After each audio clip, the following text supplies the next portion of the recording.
పిల్లల్ని కరెక్ట్ టైంకి రెడీ చేసి స్కూల్‌కి పంపించాలంటే పెద్ద టాస్క్ అయిపోయింది. నిన్ననే వార్నింగ్ ఇచ్చారు మా సోను పాపకి. టైంకి రాకపోతే బయటే అనేసి. వీళ్ళ వల్ల నేను తిట్లు తినాల్సొస్తుంది. నా స్కూల్ డేస్ అప్పుడు కూడా నేను టీచర్స్‌కి ఇంత భయపడలేదు. కానీ వీళ్ళ వల్ల భయపడాల్సొస్తుంది. ఇంక పిల్లలకైతే ఫ్రైడ్ రైస్ చేస్తున్నాను.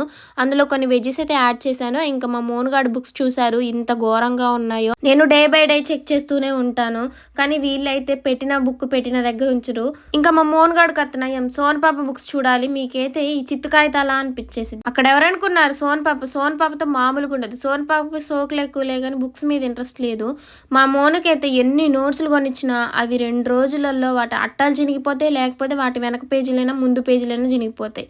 ఇంకిప్పుడైతే వెజ్జీస్ ఫ్రై అయ్యేలోపు వీళ్ళకైతే సర్దుదామనేసి నేను ఇక్కడైతే కూర్చున్నాను. మీరు మాత్రం వీడియోకి లైక్ చేయకుండా వెళ్ళమాకండి ఫ్రెండ్స్. మీరిచ్చే లైక్స్‌ని బట్టి నా ఛానల్ అనేది గ్రోతింగ్ ఉంటది కాబట్టి నన్ను సపోర్ట్ చేయాలనుకున్న ప్రతి ఒక్కరు వీడియోకి అయితే లైక్ చేసేయండి. నిన్న నేను మా హస్బెండ్‌ని ఒకటి అడిగాను. నీకు ఏ డ్యూటీ అయితే బాగా ఇష్టం అనేసి. మా ఆయన లేట్ చేయకుండా వెంటనే ఏ షిఫ్ట్ అని చెప్పారు.